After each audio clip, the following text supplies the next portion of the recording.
sebagai warga negara kita dapat menunjukkan komitmen kebangsaan melalui pengamalan ajaran agama tanpa bertentangan dengan Pancasila, tidak melawan realitas kebinekaan, tidak melawan atau menentang NKRI dan Undang-Undang 1945. Itu, Pak. Baik, terima kasih. Ya, Pak. Nah, ada yang lanjutkan lagi. Kita akan melihat komitmen kebangsaan ini itu dalam perspektif Katolik, agama Katolik. Pancasila. Pancasila itu ada berapa sila? Ada 5, Pak. 5 sila. 1, ketuhanan yang Maha Esa. Atau saya minta Anda sebutkan supaya saya tahu apakah Anda masih ingat atau tidak. 1, ketuhanan yang Sebutkan. Maha Esa. Semuanya. Semuanya serentak. Buka semua ini ya. Soundnya. Speakernya dibuka. Terus sekarang menyebutkan Pancasila. Pancasila. Pancasila. Sama-sama. 1, 2, 3. Pancasila. Pancasila. Ketuhanan yang Maha Esa. 2, kemanusiaan yang adil dan beradab. 3, Persatuan Indonesia. 4, rakyat dipimpin oleh minat dalam permusyawaratan perwakilan. keadilan sosial bagi seluruh rakyat Indonesia. Amin. Keadilan sosial bagi seluruh rakyat Indonesia. Ya, itu mudah-mudahan tidak lupa ya. Dan jangan pernah lupa itu ya.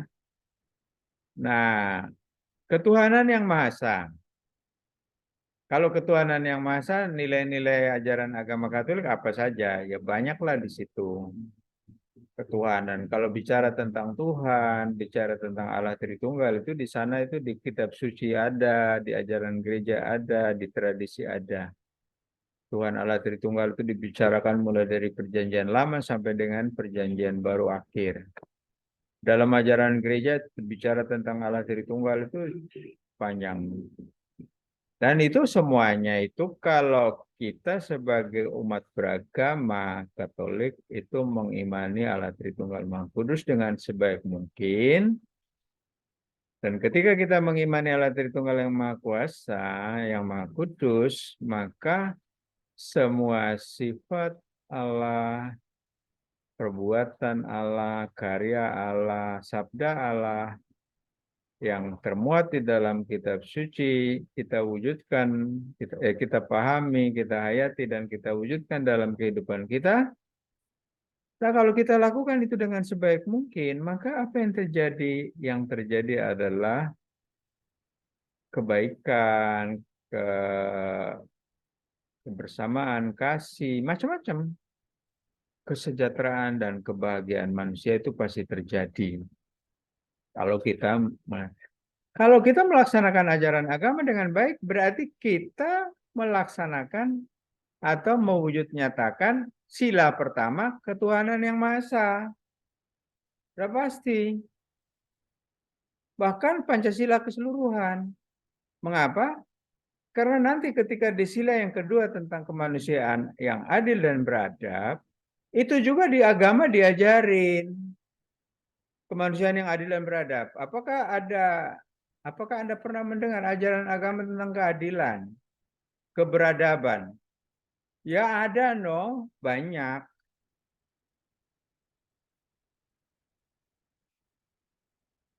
Kemanusiaan, apalagi kemanusiaan. Nah, ini kemanusiaan, bicara tentang manusia itu dari kitab suci perjanjian lama sampai baru semua bicara tentang manusia. Semua berorientasi pada manusia. Pada kebahagiaan, keselamatan, dan kemaslahatan manusia. Seluruh agama itu bicara dan berorientasi memusatkan perhatian pada manusia. Sila yang ketiga, persatuan Indonesia. Di kitab suci bicara tentang persatuan enggak? Ada. Persatuan Allah Tritunggal Maha Kudus itu sebagai model. Allah Bapa bersatu dengan Putra dan Roh Kudus. Itu adalah model persatuan dan kesatuan atau komunio umat Kristiani pada umumnya dan umat Katolik pada khususnya. Apalagi umat Katolik yang ada di Keuskupan Pangkal Pinang yang sudah menjadikan Tritunggal Maha Kudus sebagai apa? Sebagai jiwanya, sebagai spiritnya. Anda ingat itu visi Keuskupan Pangkal Pinang enggak? Umat Allah Keuskupan Pangkal Pinang dijiwai oleh Allah Tritunggal Maha Kudus bertekad menjadi gereja partisipatif. Yang orang Pangkal Pinang asli ada enggak dari antara Anda? Yang bukan datang dari Medan atau macam-macam. Yang Pangkal Pinang asli, yang sudah lama di sini maksudnya, bukan asli, tidak banyak juga yang tidak asli, tapi sudah lama maksudnya. Kalau sudah lama berarti Anda sudah berKTP Pangkal Pinang, Bangka Belitung. Kalau Anda sudah ada di Bangka Belitung, Anda secara otomatis menjadi warga gereja Keuskupan Pangkal Pinang yang wajib hukumnya mengetahui, memahami, dan mengamalkan visi Keuskupan Pangkal Pinang. Yang saya sebut tadi. Tesa pasti juga nggak tahu ya, nggak ingat ya. Tesa, terus siapa lagi? Siapa lagi yang sudah lama di sini? Helena. Betul ya, Helen ya? Iya, Pak. Helen itu panggilannya apa? Bisa Helena, bisa gadis. Helen, bisa gadis. Ya. Kalau begitu saya panggil girl gitu ya. Enggak. Enggak, Pak. Oke. Apa tadi visinya tadi coba disinggung, saya sebut tadi coba diingat lagi. Lupa, Pak, jujur. Belum hafal ya? Belum. Ya, udahlah nggak apa-apa. Nanti saya kirim di WA Group ya, infografisnya ya. Jadi banyak metode saya pakai ya. Kalau banyak metode harusnya Anda bisa loh berkembang. Jangan sampai mandek, stagnan ya. Tidak mau saya. Nanti saya kirim pakai hal-hal khusus yang lepas dari kurikulumnya. Nanti saya kasih infografisnya.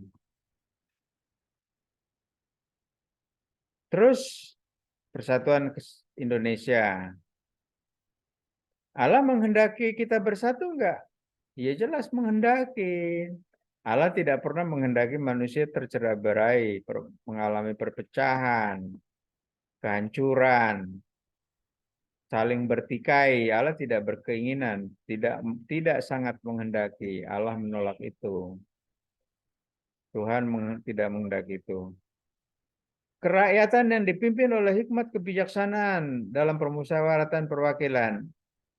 Di kitab suci kita juga diajarkan tentang kerakyatan yang selalu bermusyawarah, bermufakat. Itu selalu terjadi di dalam kitab suci, diajarkan oleh kitab suci dan dilaksanakan oleh Gereja Katolik sepanjang hidupnya. Sila keadilan sosial bagi seluruh rakyat Indonesia itu sangat jelas di kitab suci, banyak. Keadilan, kemaslahatan, kesejahteraan, kebahagiaan itu sangat-sangat menjadi ajaran penting dan inti ajaran agama di dalam agama, semua agama. Makanya mengapa saya ingin tegaskan satu hal. Mengapa kemudian ini dijadikan sebagai nilai universal dari moderasi beragama? Karena semua yang saya katakan tadi, 9 nilai ini, 9 kata kunci atau keywords ini, itu semua agama mengajarkan masalahnya. Toleransi sekarang, toleransi. Yang kedua, itu tadi Pancasila. Yang kedua mengenai, kan indikator yang kedua itu, ini ya indikator, bukan, yang komitmen kebangsaan itu ada Pancasila, undang-undang. Yang undang-undang kan taat undang-undang. Kalau taat undang-undang sama dengan kita taat pada ajaran agama, toh. Sudah sangat jelas tuh. Lalu yang ketiga Bhinneka Tunggal Ika, berbeda-beda tetapi tetap satu kan? Itu Bhinneka Tunggal Ika. Ah, pertanyaannya, Bhinneka Tunggal Ika itu kehendak siapa? Bhinneka Tunggal Ika kehendak siapa? Tuhan. Kehendak Ya kehendak Allah. Mengapa?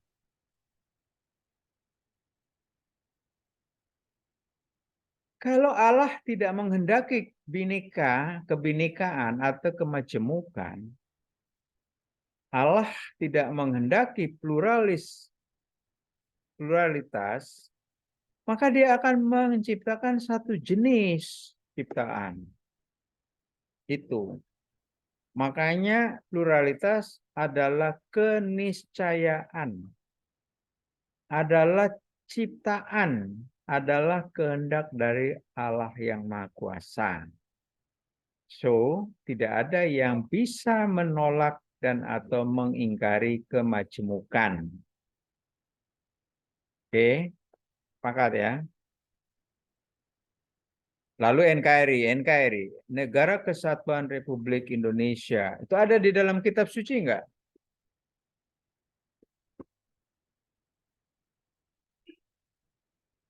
Allah menciptakan manusia berbangsa-bangsa. Nah, itu kan ada itu ya. Allah menciptakan keanekaragaman dan berbangsa-bangsa. Dan setiap bangsa diharapkan menjadi bangsa yang bersatu padu, membangun bangsanya dengan baik. Nah, itulah negara. Dan tak ada satupun negara yang ingin kehancuran negaranya, toh, termasuk negara Indonesia. Maka kita wajib hukumnya menjaga persatuan dan kesatuan bangsa Indonesia, negara kita. Makanya negara Indonesia harus menjadi negara yang tetap negara kesatuan Republik Indonesia. Tidak ada negara, tidak boleh dipecah belah ya. Barang siapa ingin memecah belah persatuan dan kesatuan bangsa Indonesia, maka dia akan berhadapan dengan seluruh masyarakat Indonesia. Tuh, lalu toleransi. Toleransi itu akan menjamin kehidupan kerukunan. Dan semua ini akan menuju ke kerukunan. Itu goalnya ya. Anti kekerasan. Diajarkan nggak di dalam toleransi? Diajarkan nggak? Toleransi sangat diajarkan di dalam kitab suci, ajaran gereja. Contoh, salah satu contoh, banyak contohnya. Ketika kita bicara tentang menghargai, itu bicara tentang toleransi. Ketika kita bicara tentang kasih sayang, maka kita bicara juga tentang toleransi. Ketika kita bicara tentang tidak mengganggu orang lain, itu bicara tentang toleransi, dan seterusnya. Ketika kita bicara tentang kedamaian, itu berarti kita bicara tentang anti kekerasan. Dan anti kekerasan sangat diajarkan oleh kitab suci. Salah satu contohnya, banyak contohnya, tapi saya ambil salah satunya adalah kalau Anda ditampar pipi kiri, berikan pipi kanan. Nah, itu kekerasan. Tapi maksudnya apa? Maksudnya Anda tidak boleh membalas kejahatan dengan kejahatan. Dan kasih sayang adalah ajaran yang anti kekerasan. Kelemah lembutan ajaran yang melawan kekerasan. Persaudaraan sejati itu ajaran yang melawan kekerasan. Terus akomodatif terhadap tradisi, menghormati tradisi budaya. Nah, itu contohnya di dalam kitab suci, budaya ada banyak budaya dan saling menghargai satu sama lain. Dan Yesus sudah memberi contoh menghargai budaya. Ya, itu sekian. Singkatnya begitu ya, oke? Nah, ini keywordsnya. Kalau nilai-nilai itu banyak. Nah, itu sebenarnya ini. Tapi ini nggak usah dibahas ya. Terlalu panjang. Oke.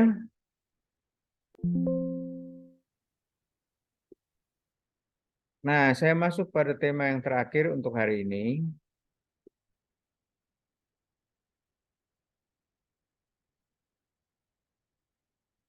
Sudah putus Zoom-nya, belum kan? Belum, Pak. Belum. Saya masuk ke materi yang sudah terbuka belum ya? Ini tutup dulu. Don't save. Ini ditutup dulu. Kita buka yang baru.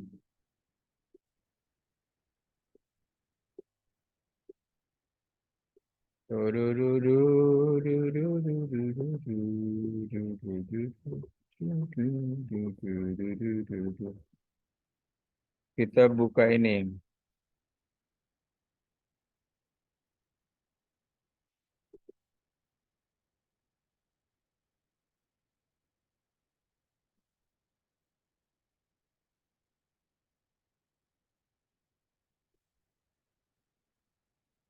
Coba buka dulu semua videonya. Videonya buka dulu ya.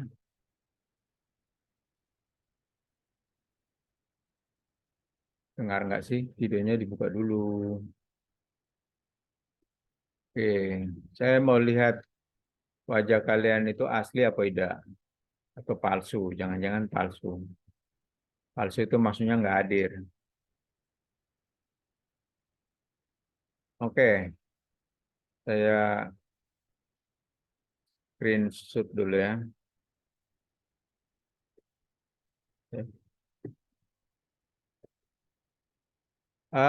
Nampakkan wajahnya secara utuh. Nah, itu maksud saya. Kalau oke, baik. Kita lanjutkan dengan tema yang berikutnya adalah iman, iptek, dan ekologi. Nah, kita sudah bicara iptek tadi sedikit ya. Kita bicara iptek sedikit. Rini itu ngapa ketawa itu? Gara-gara saya bicara tentang ekologi ya. Oke, iptek. Sekarang temanya iman, iptek, dan ekologi. Nanti ada yang pasti terulang ya. Terulang, nggak apa-apa.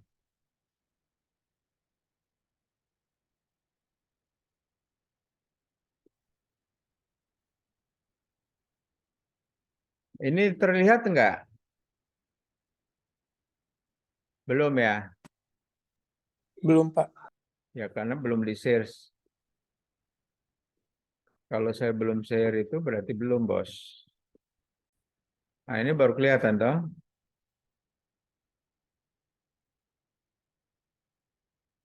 Nah, ini sudah saya kirim juga materinya ya. Nah, kalau yang tadi yang moderasi beragama di era disrupsi itu bahan dasarnya sudah saya kirim ya.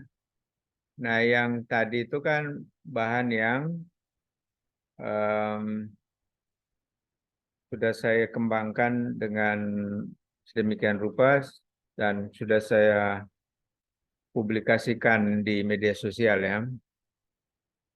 Nah, ini kita akan bicara tentang iman, iptek, dan ekologi. Iman, iptek, dan ekologi ya. Coba saya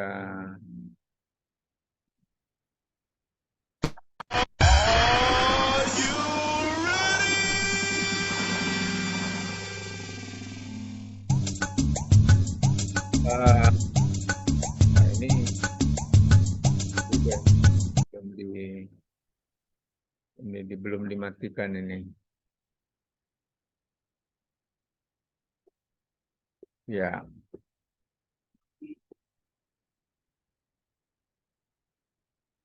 Iman, iptek, dan ekologi. Nah, bagian pertamanya iman dan wahyu pergulatan manusia Katolik. Nah, ini gambar apa nih? Allah Tritunggal, Pak. Allah Tritunggal Maha Kudus ya. Ini gambar apa ini?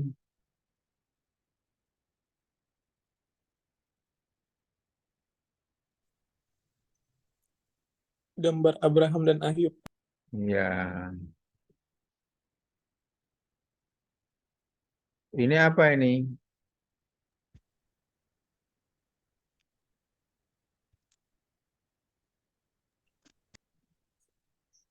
Wahyu, Pak. Ini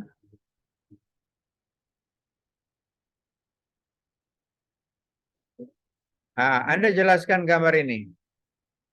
Coba jelaskan. Eh, Allah Tritunggal ataupun Allah itu memberikan wahyu kepada Abram dan Ayub untuk supaya Abraham dan Ayub ini untuk mempunyai iman terhadap Allah Tritunggal itu sendiri, Pak. Ya, udah baik sih jawabannya. Cuman maksud saya agak utuh jawabannya ya.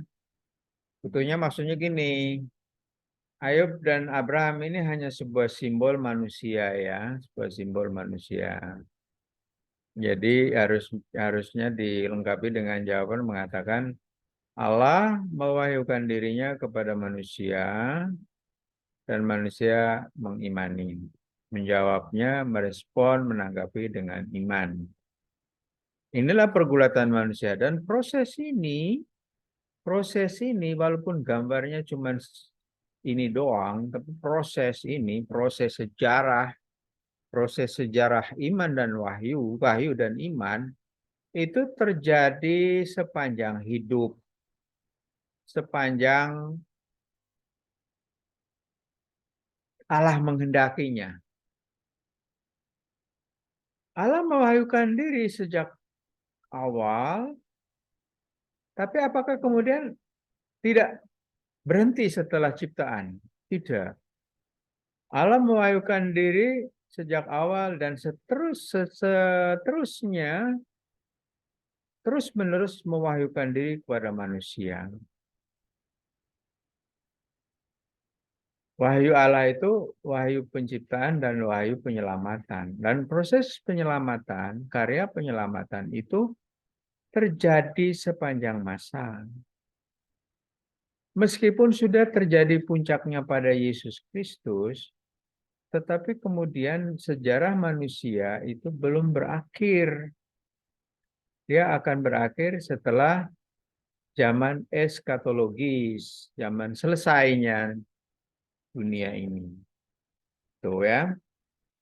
Dan maksud proses iman dan wahyu ini terjadi dalam suasana, dalam situasi, dalam pergulatan, dalam dinamika, iptek dan ekologi.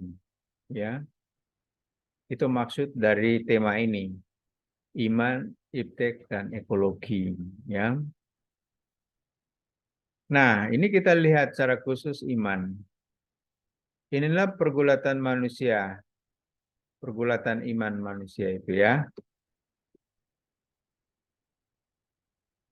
Iman itu bermula dari pertama ya penciptaan, kemudian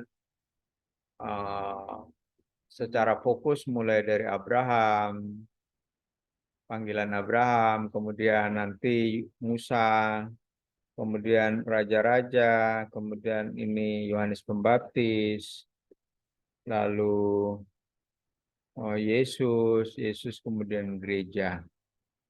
Ini proses ini terjadi sepanjang hidup kita, oke? Nah,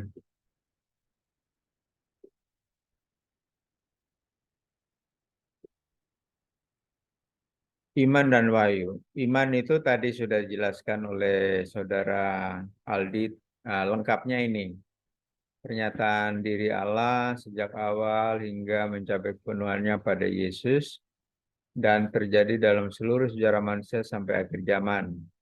Kemudian iman itu adalah tanggapan, respon jawaban manusia terhadap wahyu Allah berupa penyerahan diri manusia secara total kepada Allah yang mewahyukan diri.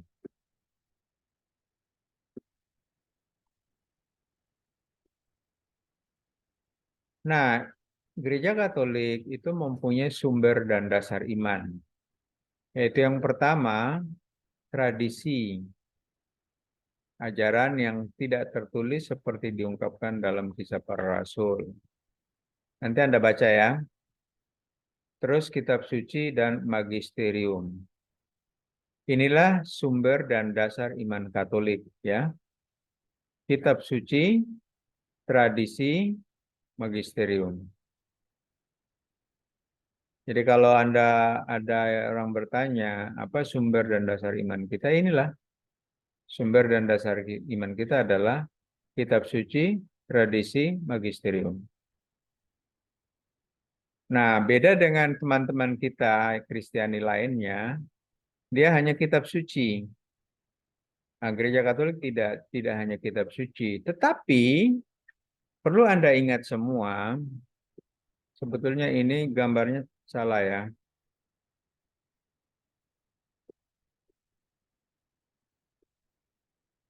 Gambar ini harusnya, tapi sebetulnya tradisi itu memang sesuatu yang terjadi sebelum kitab suci dituliskan, ya. Sebelum sesudah kitab suci dituliskan. Nah, magisterium baru kemudian. Magisterium itu berdasarkan kitab suci dan tradisi. Untuk menjelaskan hal ini itu tidak 1-2 hari, Bang, Mas, Dek. Menjelaskan ini pastor yang kuliah bertahun-tahun juga nggak selesai-selesai. Maka kita nggak akan membahas ini secara tuntas. Saya hanya ingin memperkenalkan kepada Anda bahwa iman Katolik mendasarkan diri bersumberkan kitab suci, tradisi, magisterium. Kitab suci, tradisi, dan magisterium. Itu ya. Anda bisa baca isinya yang saya tulis sedikit ini. Oke. Nah, ungkapan dan perwujudan iman. Nah, ini saya tampilkan dalam bentuk grafis, dalam bentuk gambar saja. Ini contoh ungkapan iman. Ungkapan iman itu liturgi, doa, bernyanyi, ini liturgi Ekaristi, itu ungkapan iman. Ungkapan iman itu terwujud dalam doa, ibadat, sakramen-sakramen, salah satunya sakramen Ekaristi dan sebagai puncak, devosi-devosi. Itu ungkapan iman. Perwujudan iman ini, perwujudan iman secara ad intra itu artinya secara ke dalam, itu adalah menjadi pengurus lingkungan, menjadi lektor, menjadi misdinar, menjadi anggota KOR, menjadi pemazmur, menjadi pemimpin ibadat. Itu perwujudan iman secara ke dalam. Saya beri contoh-contoh aja, nanti Anda jangan sampai hanya berpaku pada contoh-contoh ini. Banyak contohnya. Dalam bidang liturgi Anda bisa berpartisipasi sebagai komentator, sebagai tata laksana, sebagai pemazmur, lektor, organis, pembawa persembahan, ya tata laksana itu ya, dan lain-lain kalau masih ada. Terus bisa menjadi pemimpin ibadat. Dalam hidup kemasyarakatan, sosial kemasyarakatan umum, wujud dari iman Kristiani Katolik adalah ini. Pelayanan kepada masyarakat, pelayanan orang sakit, mengikut serta dalam pembangunan bangsa, memberikan perhatian dan kasih sayang pada orang-orang miskin, menderita, orang-orang yang sulit, orang-orang yang membutuhkan bantuan, partisipasi dalam kehidupan bermasyarakat, baik dalam tingkat RT, RW, lurah, kelurahan, kabupaten kota, provinsi, dan negara. Jelas ya? Konkretnya bagaimana? Konkretnya ya misalnya kamu ya, Anda di situ tinggal di RT itu. Kalau di RT itu ada kerja bakti ya ikutlah. Jangan nggak ikut. Ada olahraga bersama, ikut. Ada orang sakit, jangan diam aja, kunjungi, beri bantuan. Nggak pacak bantu duit, bantu tenaga. Nggak baca bantu tenaga, bantu doa. Itu. Maka sebenarnya nggak ada orang yang tidak bisa membantu. Kita semua bisa membantu. Kalau nggak baca bantu materi, nggak baca bantu duit, bantu uang, kita bisa membantu tenaga. Nggak bisa membantu tenaga, kita membantu doa. Itu. Masa doa aja nggak baca? Nggak bisa. Itu nggak mungkin lah. Itu malas dan nggak punya hati. Nah, ini Yesus yang kita imani. Yesus yang kita imani adalah Yesus yang bukan hanya tidak bertentangan dengan kemajuan ilmu pengetahuan dan teknologi, tetapi juga mendesak gereja umat Katolik untuk tidak hanya ini sudah saya rekam belum ini? Pause recording. Oh, berarti sudah.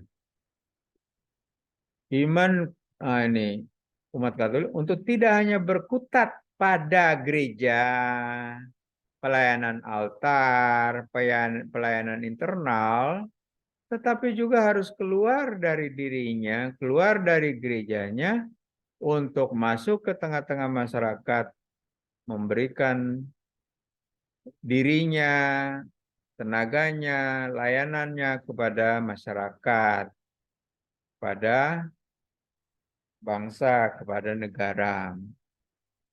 Jangan jadi orang tertutup, tidak bisa. Anda harus menjadi orang yang inklusif, terbuka, terbuka keluar dan terbuka ke dalam. Ngerti maksudnya? Coba ada yang bisa menjelaskan maksudnya?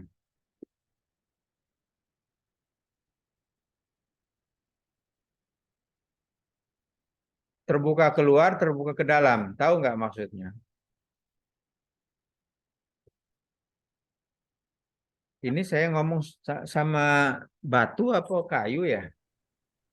Nggak ada yang jawab juga. Ngerti, Pak. Yang ngerti itu saya suruh jelasin. Jadi gini, Pak. Terbuka ke dalam dan terbuka keluar, maksudnya itu adalah eh, kita juga ikut berpartisipasi di dalam internal iman kita sebagai Katolik. Misalnya kita menjadi berkontribusi terhadap altar, dan juga kalau misalnya kita terbuka keluar, kita juga berkontribusi terhadap masyarakat, negara, dan kerja-kerja sosial seperti itu, Pak, yang di luar Oke. dari agama kita. Ya, itu bagus. Ya. Ini contoh doang, jangan melihat atau berkutat pada contoh yang saya berikan. Kalau presentasi ini mengambil semua contoh ya nggak cukup waktunya. Contohnya banyak ya, banyak sekali contohnya. Ketika Anda bertemu di jalan orang sedang kecelakaan, Anda jangan lewat aja. Ingat Yesus ketika dari Yeriko, dari mana itu ya? Ke Yeriko ya, perjalanan menuju Yeriko, Yesus ketemu dengan orang yang dianiaya, toh, orang yang dirampok. Terus apa yang bukan Yesus, maksudnya Yesus mengajarkan. Ada orang Samaria yang menuju kemana begitu, ke Yeriko kalau nggak salah. Intinya itu, orang Samaria yang baik hati, yang murah hati. Ketika di tengah jalan dia mendapatkan orang yang eh, teraniaya, yang dirampok itu, dia menolong. Padahal sebelumnya yang lewat Lewi, imam. Yang imam itu lewat begitu aja. Gara-gara dia bilang, mungkin dia sibuk dengan tugasnya sebagai imam itu kan. Lewat aja, padahal di situ ada orang yang membutuhkan pertolongan. Yang Lewi juga begitu. Nah yang Samaria ini datang, lewat. Dia langsung tergerak hatinya, langsung menolongnya. Padahal orang Samaria ini orang yang dianggap sebagai kaum marginal, kaum yang terisolasi, kaum yang tidak dihargai oleh orang-orang Yahudi. Ingat itu ya. Oke. Halo? Belum putus Ya, ya? Pak. Belum, Pak. Nah, ini iman, iptek, dan ekologi. Nah, ini ilmu pengetahuan dan teknologi. Teknologi itu banyak. Ini contoh-contohnya, contoh teknologi, teknologi sains, teknologi pendidikan, teknologi informasi, teknologi kedokteran, teknologi apa ini? Macam-macam teknologi itu. Jadi teknologi bukan hanya teknologi informasi, tapi banyak. Tapi yang menjadi gandrung sekarang adalah teknologi informasi yang kemudian bisa membawa dampak yang cukup dampak positif, tetapi juga ekses negatif. Oke. Nah, di sini dikatakan pada hakikatnya iman dan iptek itu muncul dan berkembang sebagai konsekuensi dari usaha manusia menurut perintah Allah. Nah, kemudian mempunyai maksud untuk memperpanjang fungsi badan. Badan kita menjadi panjang karena adanya teknologi. Contoh, pesawat. Pesawat itu memperpanjang manusia.